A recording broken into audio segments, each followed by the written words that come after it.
Greetings, traveler. I bid you listen closely and enjoy what is to come. Pada suatu pagi yang dingin di bulan September tahun 1939, langit di atas negara Polandia dipenuhi dengan suara gemuruh pesawat tempur Jerman yang mematikan.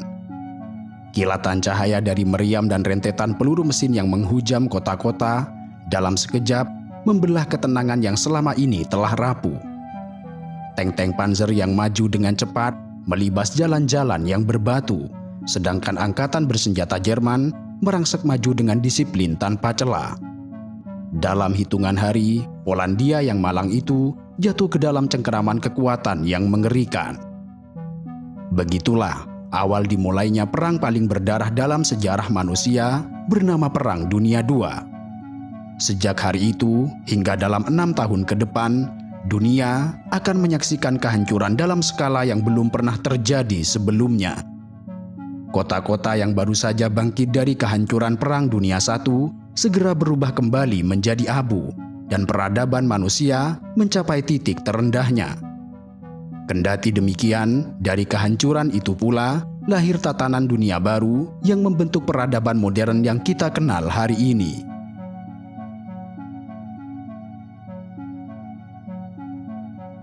Perang Dunia II tidak bisa dilepaskan dari tragedi kelam Perang Dunia I yang terjadi 2 dekade sebelumnya. Perang Dunia I yang berlangsung sejak tahun 1914 hingga 1918 dan seharusnya menjadi perang yang mengakhiri semua perang, justru menjadi semacam pengantar untuk perang yang jauh lebih brutal dan mengerikan.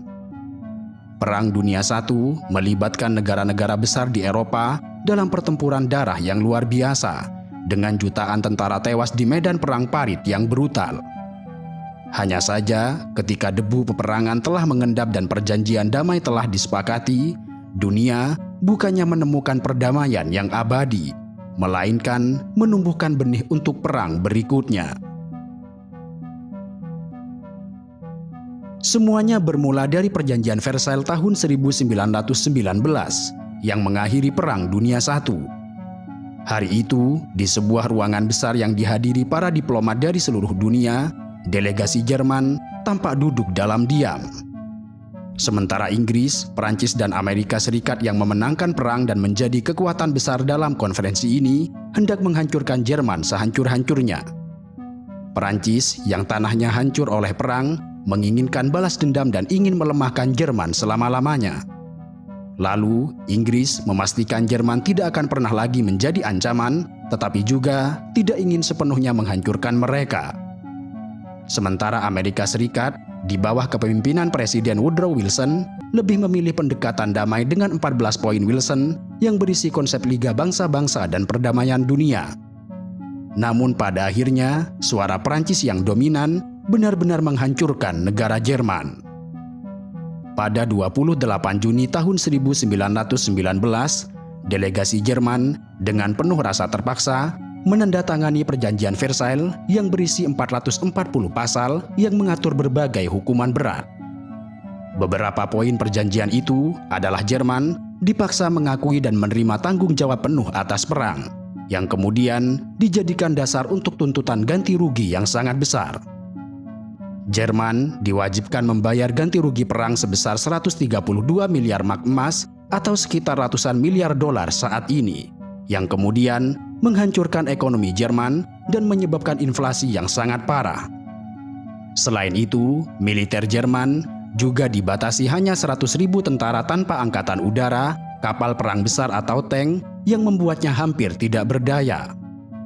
Jerman juga harus kehilangan beberapa wilayah kekuasaannya dan harus diserahkan ke Perancis. Wilayah SAR ditempatkan di bawah administrasi Liga Bangsa-Bangsa. Polandia mendapatkan Prusia Barat, sehingga Jerman terpisah dari Provinsi Prusia Timur oleh koridor Polandia. Akibatnya, Jerman kehilangan 13% wilayahnya dan sekitar 10% populasinya. Akibatnya, beban reparasi yang besar yang harus ditanggung oleh Jerman menyebabkan hiperinflasi pada awal tahun 1920-an. Uang Jerman menjadi tidak berharga rakyat menderita kelaparan dan kepercayaan terhadap pemerintah merosot dengan tajam. Kala itu, harga roti yang pada tahun 1921 hanya 4 mark, pada tahun 1923 melonjak menjadi 200 miliar mark.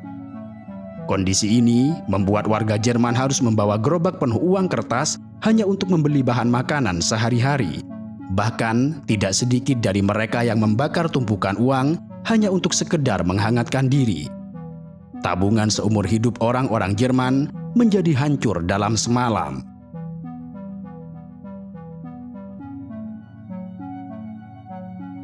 Bagi rakyat Jerman, Perjanjian Versailles bukan hanya penghinaan, tetapi juga hukuman yang terlalu kejam.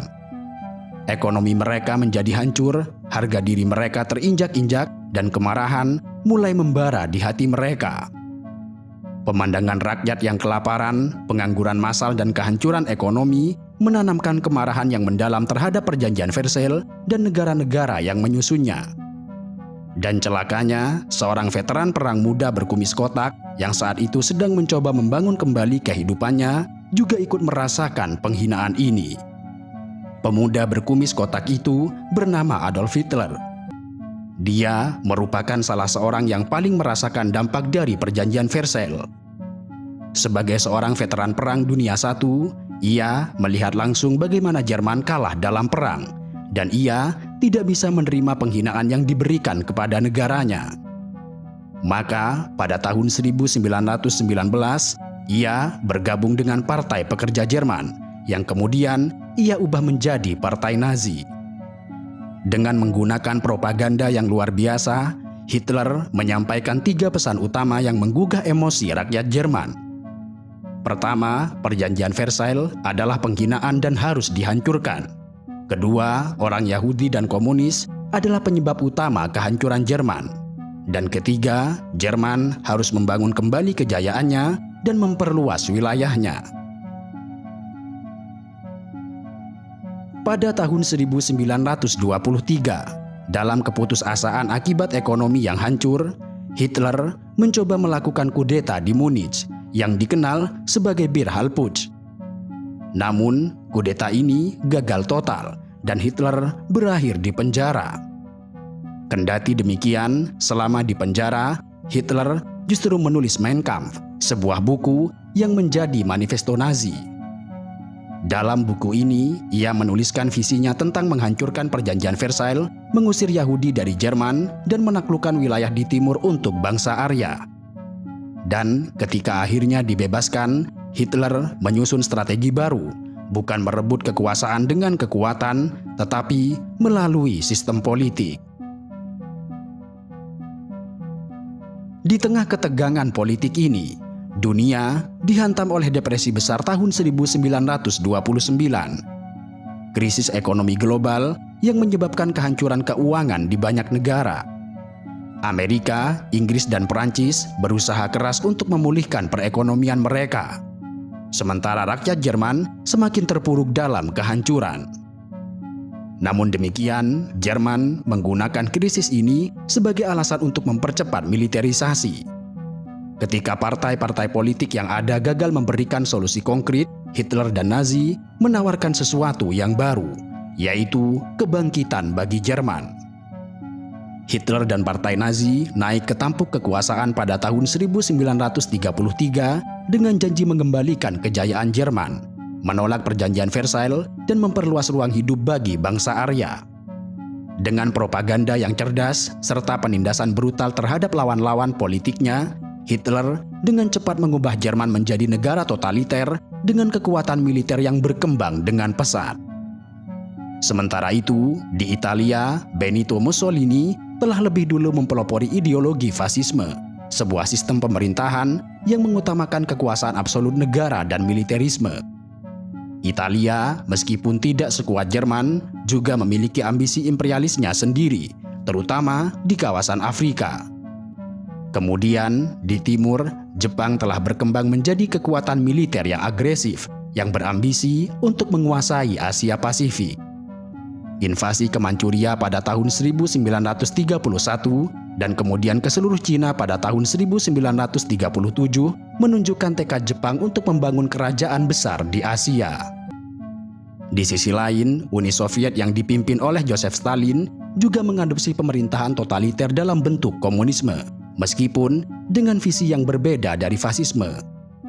Selain melakukan industrialisasi besar-besaran dan pembersihan politik brutal untuk mempertahankan kekuasaannya. Dunia kini terbagi menjadi blok-blok yang saling mencurigai satu sama lain. Di satu sisi, ada negara-negara demokratis seperti Inggris, Prancis, dan Amerika Serikat. Di sisi lain, ada Jerman Nazi dengan dendam yang membara, Italia yang fasis, dan Jepang yang agresif. Kemudian, Uni Soviet berada di tengah dengan ideologi komunisme yang juga dicurigai oleh kedua belah pihak.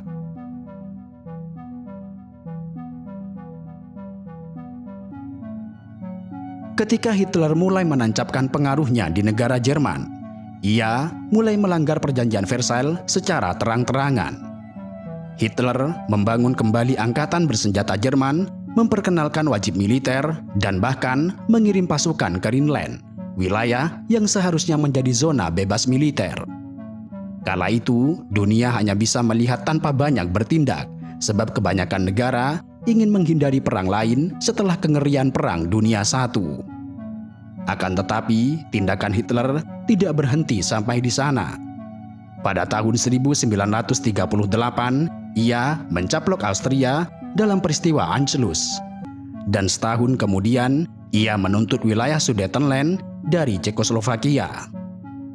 Dan bukannya menentang, Inggris dan Perancis memilih jalan perdamaian dengan mengalah dalam perjanjian Munich, berharap bahwa Hitler akan puas dan dengan demikian perang dapat dihindari. Sayangnya, dugaan Inggris dan Prancis justru salah besar, sebab tidak lama setelah itu, Hitler mengobarkan api perang yang tidak bisa dipadamkan. Pagi itu, 1 September tahun 1939, langit di atas Polandia bergemuruh dengan brutal. Dari kejauhan, suara deru mesin tank penghancur dan dentuman meriam terdengar seperti badai yang mendekat. Pasukan Jerman dengan disiplin yang luar biasa merangsek maju dengan kekuatan penuh.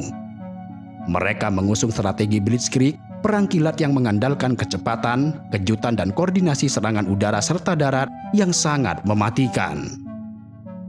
Dari langit, pesawat pembom Luftwaffe menjatuhkan bom di atas kota-kota Polandia, menghancurkan berbagai infrastruktur penting, dan membuat penduduk sipil panik berlarian. Dalam sekejap, jalan-jalan dipenuhi dengan puing-puing dan teriakan ketakutan menggema di udara.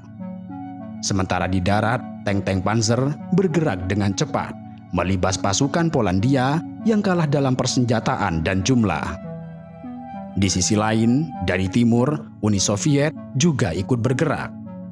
Sesuai dengan perjanjian rahasia Pakta Molotov-Ribbentrop antara Stalin dan Hitler, Uni Soviet ikut menginvasi Polandia pada 17 September tahun 1939. Polandia yang terjebak di antara dua kekuatan raksasa ini tidak memiliki peluang untuk bertahan. Pada tanggal 27 September 1939, Warsawa, ibu kota Polandia, jatuh dan membuat negara ini menyerah ke tangan musuh.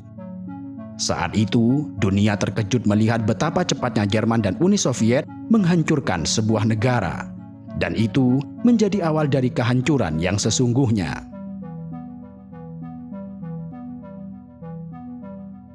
Setelah Polandia jatuh, Eropa tidak memiliki banyak waktu untuk bernafas. Hitler yang haus akan ekspansi mulai mengalihkan perhatiannya ke barat. Inggris dan Perancis yang telah menyatakan perang terhadap Jerman sejak 2 hari setelah serangan Jerman terhadap Polandia masih enggan mengambil langkah yang ofensif. Mereka lebih memilih bertahan di perbatasan dan menunggu langkah Jerman berikutnya, sebuah kebijakan yang kelak terbukti sebagai kesalahan besar. Pada April tahun 1940, Jerman melancarkan serangan ke Denmark dan Norwegia. Dengan kecepatan yang luar biasa, Denmark menyerah dalam hitungan jam. Norwegia yang lebih sulit ditaklukkan bertahan selama 2 bulan sebelum akhirnya tunduk kepada Jerman.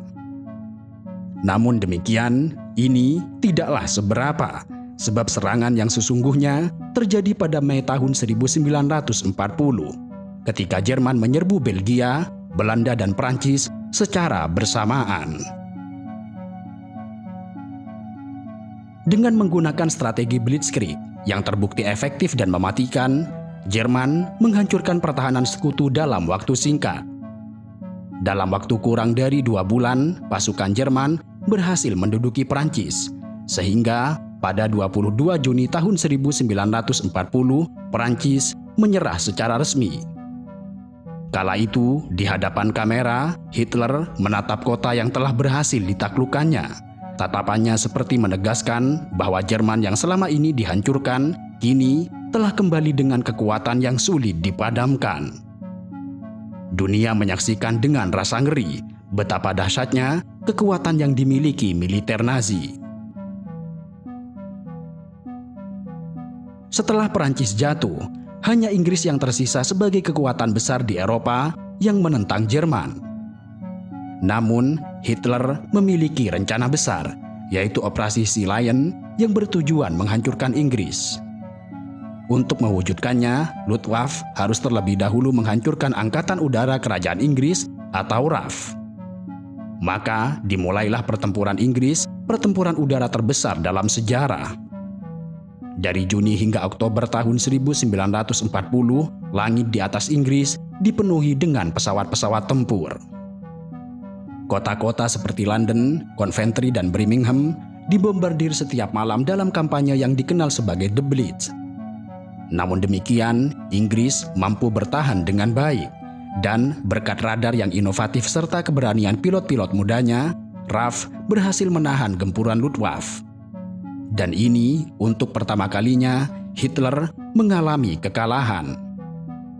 Karena gagal menguasai Inggris, Hitler pun mengalihkan perhatiannya ke musuh lain bernama Uni Soviet. Pada 22 Juni tahun 1941, jutaan tentara Jerman menyeberangi perbatasan Uni Soviet. Operasi Barbarossa yang merupakan invasi terbesar dalam sejarah militer baru saja dimulai oleh Jerman. Hitler mengerahkan lebih dari 3 juta tentaranya, didukung oleh ribuan tank serta pesawat tempur. Tujuannya sangatlah jelas, yaitu menaklukkan Uni Soviet dalam waktu yang sangat singkat, sebelum datangnya musim dingin Uni Soviet yang dikenal sangat brutal.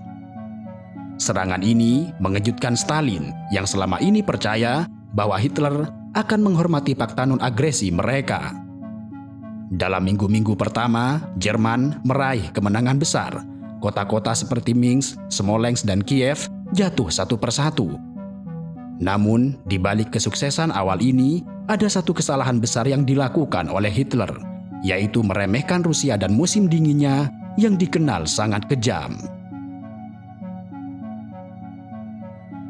Seiring dengan semakin dalamnya pasukan Jerman memasuki Uni Soviet, mereka mulai menghadapi perlawanan sengit. Ketika musim dingin tiba, pasukan Jerman yang tidak dipersiapkan dengan baik mulai menderita. Tank-tank mereka membeku, tentara mereka mati kedinginan, dan perbekalan mereka terputus. Disinilah Uni Soviet mulai membalikkan keadaan. Pada Desember tahun 1941, pertempuran Moskow menjadi pukulan besar bagi Jerman. Stalin dengan pasukan cadangan dari Siberia melancarkan serangan balik yang memaksa Jerman untuk mundur. Musim dingin 1942 di Uni Soviet adalah mimpi buruk bagi pasukan Jerman. Kala itu, suhu turun hingga -40 derajat Celcius. Angin tajam dari stepa Rusia menusuk tubuh para prajurit yang kelelahan, sementara salju menutupi tanah yang sebelumnya menjadi area pertempuran brutal. Disinilah, di tepi sungai Volga, pertempuran Stalingrad terjadi, salah satu pertempuran paling berdarah dalam sejarah manusia. Hitler telah memerintahkan serangan ke kota ini bukan hanya karena nilai strategisnya, tetapi juga karena namanya, Stalingrad, sebuah kota yang menyandang nama Joseph Stalin. Ia ingin menghancurkan simbol kekuatan Uni Soviet, sekaligus mengamankan ladang minyak di Kaukasus. Namun, yang terjadi adalah bencana bagi Jerman. Pasukan Soviet yang dipimpin oleh Jenderal Zhukov menerapkan taktik perang kota yang brutal. Mereka bertempur dari rumah ke rumah, memanfaatkan runtuhan untuk menyergap musuh. Jalan-jalan berubah menjadi labirin kematian, di mana setiap sudut bisa menjadi jebakan mematikan bagi pasukan Jerman. Pada tanggal 19 November tahun 1942, Uni Soviet melancarkan Operasi Uranus, serangan balik yang mengapit tentara Jerman dalam pengepungan besar. Jenderal Paulus yang memimpin pasukan terjebak di dalam kota tanpa makanan dan perbekalan.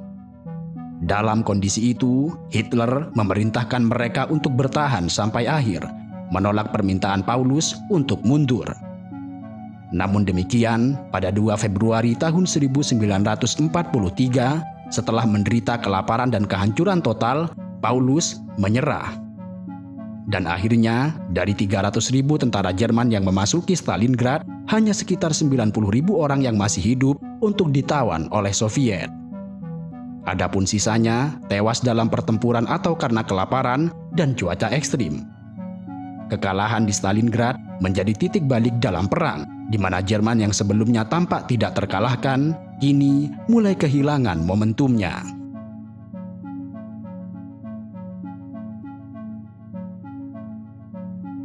Sementara perang berkecamuk di Eropa, di belahan dunia lain, Jepang juga semakin agresif.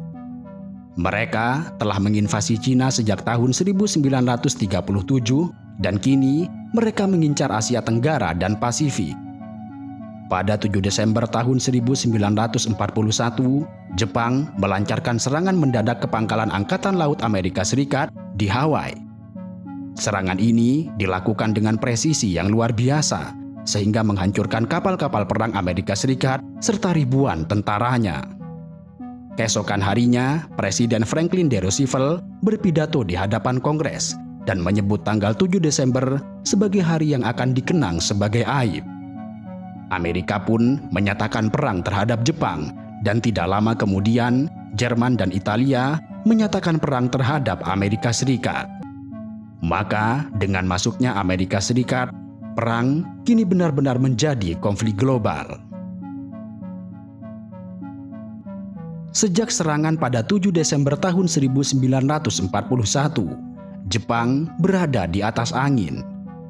Mereka menaklukkan Filipina, Hong Kong, Malaya, dan sebagian besar wilayah Pasifik dengan sangat mudah. Namun, pada Juni tahun 1942, semuanya berubah. Angkatan Laut Amerika Serikat yang telah memecahkan kode komunikasi Jepang mengetahui bahwa Jepang berencana menyerang Pulau Midway.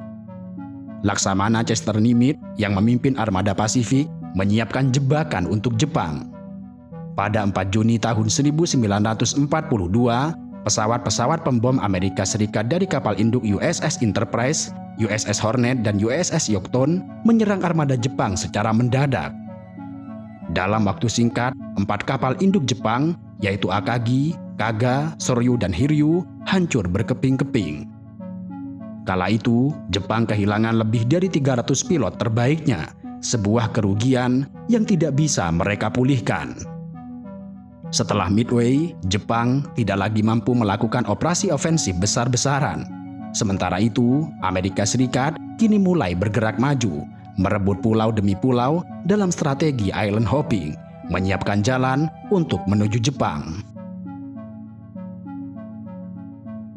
Sementara di Pasifik, Jepang mulai terdesak.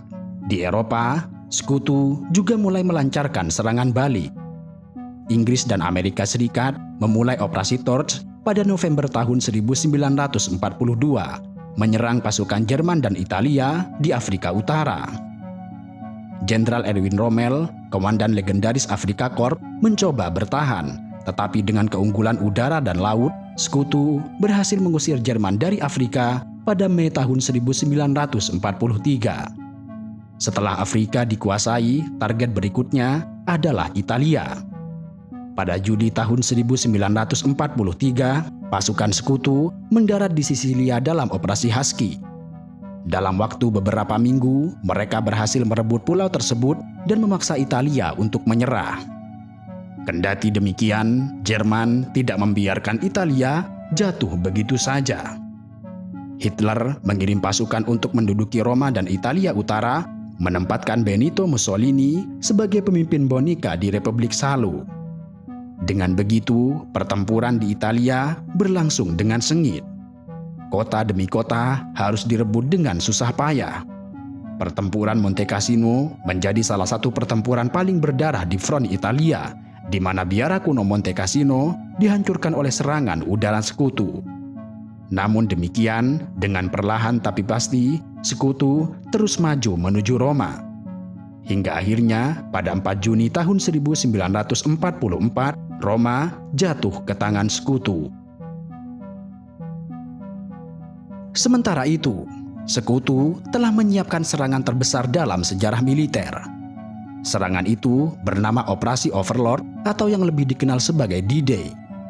Pada 6 Juni tahun 1944, lebih dari 156.000 pasukan Sekutu dari Amerika, Inggris, Kanada, dan negara-negara lain mendarat di pantai Normandia, Perancis.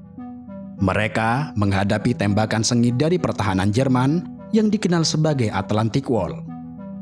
Pantai Omaha menjadi salah satu lokasi paling brutal, di mana ribuan tentara Amerika Serikat tewas dalam hitungan jam akibat hujan peluru dari bunker-bunker Jerman. Namun, dengan keberanian yang luar biasa, mereka akhirnya berhasil menembus pertahanan musuh. D-Day menandai awal dari akhir bagi Jerman, di mana dalam waktu beberapa bulan, Sekutu berhasil merebut kembali Perancis dan terus maju ke arah Berlin. Di tengah pertempuran besar ini, di berbagai belahan Eropa, kelompok perlawanan bawah tanah juga mulai melakukan aksi heroik melawan Nazi. Di Perancis, kelompok resisten melancarkan sabotase terhadap jalur kereta api dan komunikasi Jerman. Di Polandia, pemberontakan Warsaw Uprising berusaha merebut ibu kota mereka dari cengkeraman Jerman, meskipun akhirnya dihancurkan secara brutal. Namun, penderitaan sipil masih belum berakhir. Di kamp-kamp konsentrasi, jutaan orang Yahudi dan kelompok lain terus dihabisi dalam Holocaust yang dianggap sebagai salah satu kejahatan terbesar dalam sejarah.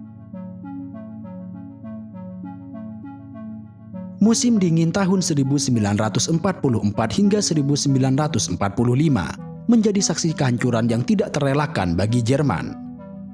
Di dua front utama, timur dan barat, pasukan Sekutu bergerak semakin dekat. Di barat, setelah keberhasilan D-Day, Sekutu merebut kembali Perancis, Belgia, dan Belanda. Kemudian dari sana, pasukan Sekutu terus melaju ke arah perbatasan Jerman, sementara Angkatan Udara Sekutu melancarkan serangan udara yang menghancurkan kota-kota besar seperti Hamburg dan Dresden. Sebelum Berlin jatuh, Hitler melakukan upaya terakhir untuk membalikkan keadaan. Pada Desember tahun 1944, Jerman melancarkan serangan besar di Ardennes, Belgia, yang dikenal sebagai Pertempuran Bulge. Dengan memanfaatkan cuaca buruk yang menghalangi serangan udara Sekutu, Jerman berhasil membuat terobosan dalam pertahanan mereka.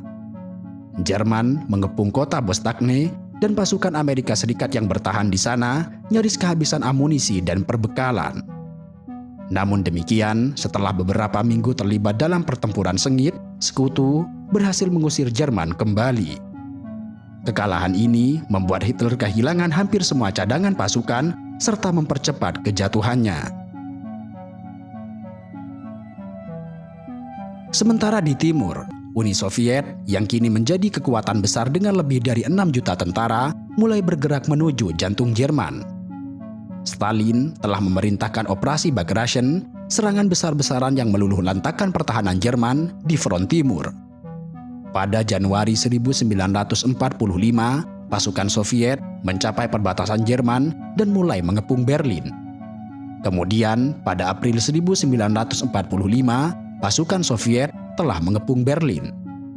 Kota ini menjadi ajang pertempuran terakhir yang brutal, pertempuran jarak dekat di jalanan, perlawanan fanatik dari pasukan SS, dan kehancuran total akibat artileri Soviet. Pada akhirnya, di dalam bunker bawah tanah di Berlin, Hitler mulai menyadari bahwa segalanya telah usai. Pada 30 April 1945, dengan suara dentuman meriam Soviet yang semakin dekat, Hitler menikahi Eva Braun, lalu menghabisi nyawanya sendiri di dalam bunkernya. 2 hari kemudian, Jerman menyerah di Italia. Pada 8 Mei 1945, Jerman secara resmi menyerah kepada sekutu, menandai berakhirnya perang di Eropa. Hari itu dikenang sebagai Victory in Europe Day. Namun demikian, perang di Pasifik masih jauh dari selesai. Di kawasan Pasifik, perang masih berlangsung sangat sengit. Pertempuran Iwo Jima yang terjadi pada Februari 1945 dan pertempuran Okinawa pada April 1945 menjadi 2 pertempuran terakhir yang menunjukkan betapa kerasnya perlawanan Jepang. Di Okinawa, lebih dari 100.000 tentara Jepang bertahan mati-matian melawan pasukan Amerika Serikat.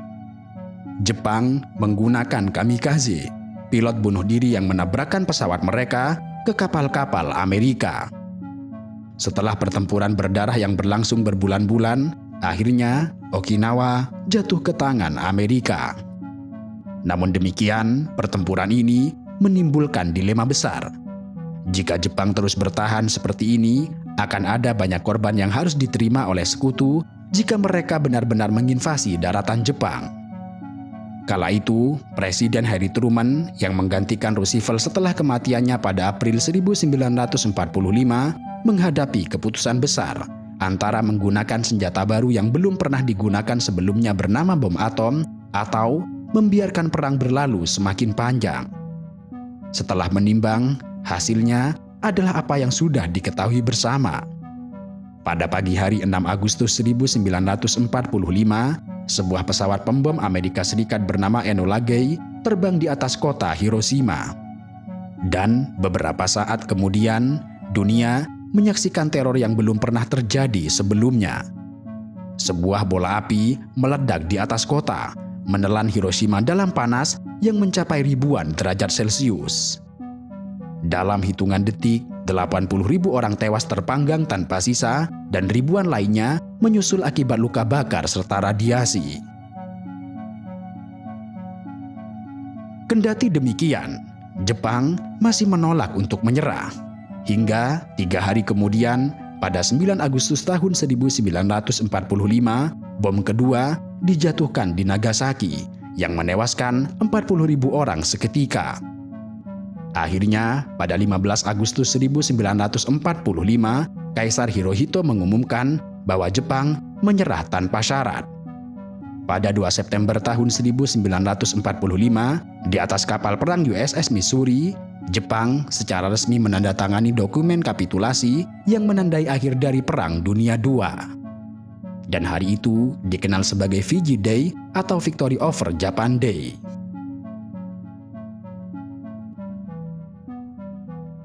Perang Dunia II tidak hanya mengubah peta kekuatan global, tetapi juga mengguncang sistem kolonial yang telah berlangsung selama berabad-abad. Sebelum perang, banyak negara di Asia, Afrika, dan Karibia masih berada di bawah kekuasaan kolonial Eropa. Namun, setelah Perang Dunia II berakhir, tatanan dunia berubah secara drastis. Negara-negara besar seperti Inggris, Perancis, Belanda, dan Jepang yang selama ini menjadi kekuatan kolonial melemah akibat perang. Sementara itu, muncul gagasan nasionalis di berbagai penjuru dunia yang semakin kuat setelah melihat bahwa para penjajah mereka juga bisa dikalahkan. Bagi Indonesia, Perang Dunia II menjadi momen penentu dalam perjuangan kemerdekaan. Sejak awal abad ke-20, gerakan nasionalisme telah berkembang di Indonesia, tetapi kolonialisme Belanda masih terlalu kuat untuk digulingkan. Namun, keadaan berubah dengan drastis ketika Jepang menginvasi Indonesia pada tahun 1942 dan mengusir Belanda dalam waktu singkat. Jepang berjanji untuk memberikan kemerdekaan kepada Indonesia meskipun dalam kenyataannya mereka hanya menjadikan Indonesia sebagai bagian dari strategi perang mereka. Saat Jepang kalah dalam perang pada Agustus tahun 1945, Indonesia berada dalam situasi kosong kekuasaan. Soekarno dan Muhammad Hatta dengan dukungan para pemuda dan tokoh nasionalis lainnya memanfaatkan momen ini untuk segera memproklamasikan kemerdekaan Indonesia pada 17 Agustus tahun 1945. Namun, kemerdekaan ini tidak langsung diakui oleh Belanda. Mereka mencoba kembali menjajah Indonesia melalui agresi militer, tetapi dengan dukungan rakyat serta tekanan internasional, terutama dari Amerika Serikat dan PBB, Belanda akhirnya mengakui kemerdekaan Indonesia pada 27 Desember tahun 1949. Sementara itu di India, perjuangan kemerdekaan yang dipimpin oleh Mahatma Gandhi dan Jawaharlal Nehru semakin kuat setelah perang.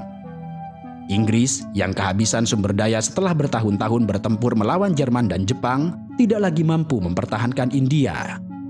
Setelah tekanan besar dari gerakan nasionalis dan meningkatnya ketegangan antara Hindu dan Muslim, Inggris akhirnya menarik diri.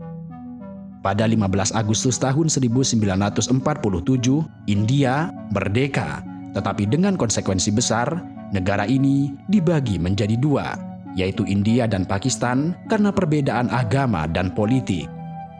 Lalu di Vietnam, perang ini juga menjadi awal dari perlawanan yang lebih besar terhadap penjajahan Perancis.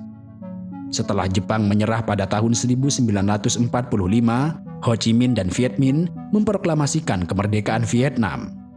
Namun demikian, Perancis berusaha merebut kembali wilayah itu yang memicu Perang Indochina yang berlangsung antara tahun 1946 hingga 1954.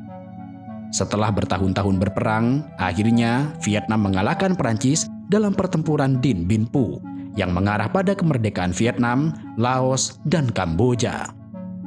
Sedangkan di Afrika, dampak perang juga sangat besar.